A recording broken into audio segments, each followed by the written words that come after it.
Nahmaduhu wa nusalli wa nusallimu ala rasulihil karim amma ba'du. Kehidupan seluruh nabi alaihissalam dan para sahabat dikorbankan untuk berdakwah.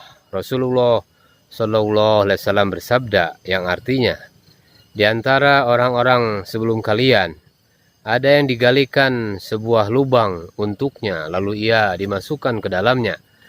Kemudian diletakkan sebuah gergaji di atas kepalanya, dan ia pun dibelah menjadi dua bagian. Ada pula yang disisir badannya dengan sisir besi, hingga kulit dan dagingnya terkelupas. Namun semua itu tidak menghalangi mereka dari agama mereka. Saudara-saudara sekalian, sebagaimana penderitaan Sayyidina Bilal yang ditindih dengan batu besar di tengah padang pasir di bawah terik matahari yang membakar kulit, dan tubuhnya dicambuk terus-menerus hingga kulitnya terkelupas. Pedihnya penyiksaan yang dialami Sayyidina Khabbab, tubuhnya diseret di atas timbunan bara api sehingga lemak dan darah yang mengalir dari tubuhnya memadamkan bara api itu. Bagaimana keluarga Ammar bin Yasir, ayahnya mati dalam penyiksaan, dan ibunya Sumayyah, wanita pertama yang di kalangan sahabiyah yang syahid dengan tikaman tombak Abu Jahal.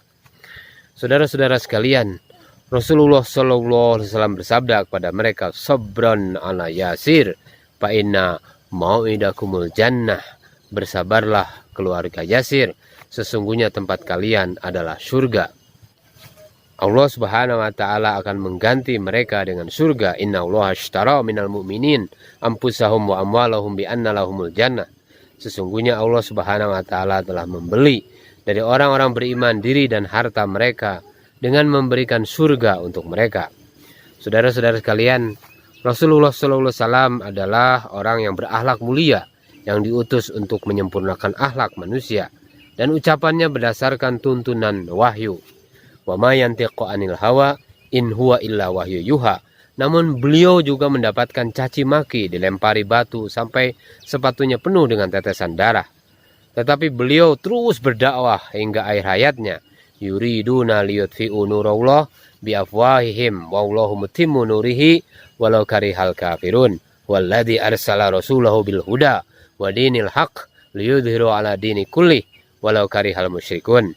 Mereka ingin memadamkan cahaya agama Allah dengan mulut-mulut ucapan mereka, sedangkan Allah Subhanahu wa taala tetap menyempurnakan cahayanya meskipun orang-orang kafir benci. Dialah Allah Subhanahu wa taala yang mengutus Rasulnya dengan membawa petunjuk dan agama yang benar, agar dia, Allah Subhanahu wa taala, memenangkan di atas segala agama meskipun orang-orang musyrik benci. Usaha dakwah Rasulullah SAW adalah sarana tarbiyah umat untuk membentuk sifat-sifat yang dicintai oleh Allah Subhanahu wa taala hingga mencapai kesempurnaan iman. Para sahabat radhiyallahu anhum dikondisikan dengan suasana agama sehingga keluarlah sifat-sifat buruk pada zaman jahiliyah dan berganti dengan sifat-sifat yang diridhoi oleh Allah Subhanahu wa taala, bahwasanya Allah Subhanahu wa taala beserta orang-orang yang bertakwa. Innallaha ma'as sabirin, sesungguhnya Allah Subhanahu wa taala beserta orang-orang yang sabar. Saudara-saudara sekalian yang dimuliakan Allah Subhanahu wa taala, perintah ibadah dalam Al-Qur'an dijelaskan secara global, tetapi perintah dakwah dijelaskan secara mendetail, dan kisah-kisah perjalanan dakwah para nabi hampir memenuhi keseluruhan isi Al-Quran. Nabi Nuh dakwah siang malam 950 tahun dan pengikutnya hanya 83 orang. Dakwah di dalam penjara, dakwah di atas kapal, dan dakwah di dalam perut ikan. Bahkan di dalam Al-Quran dikisahkan seekor burung, seekor semut, dan seekor anjing yang terlibat dalam usaha dakwah. Untuk memahami perintah Allah Subhanahu wa taala diperlukan suasana, sebagaimana seorang ayah menyuruh anaknya mengambil air. Karena tidak memahami kondisi ayahnya yang baru pulang kerja, malah ia membawa seember air, padahal maksud ayahnya segelas air untuk minum. Atau sebaliknya, sang ayah ingin mandi tapi anaknya hanya membawa segelas air. Nah, ini penghinaan, pikir ayahnya. Ketika orang yang sholat di dalam masjid mengucapkan takbiratul ihram, orang yang berada di luar masjid tidak tahu apa yang sedang dilakukan oleh orang yang di dalam masjid. Tetapi orang yang berada di dalam masjid tahu bahwa ketika mengucapkan Allahu Akbar berarti mengangkat kedua tangan, ruku atau sujud. Seseorang yang ingin mendapatkan pengalaman kerja akan melakukan praktek, belajar dengan ahlinya, dan berada pada tempat yang ada suasana kerja itu. Seorang dokter belajar dalam suasana rumah sakit.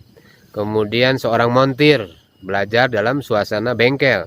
Kemudian pedagang belajar dalam suasana pasar. Petani belajar dalam suasana sawah ladang. Demikian pula untuk mendapatkan pengalaman iman harus berada dalam suasana iman, yaitu di masjid, jauh daripada suasana kebendaan.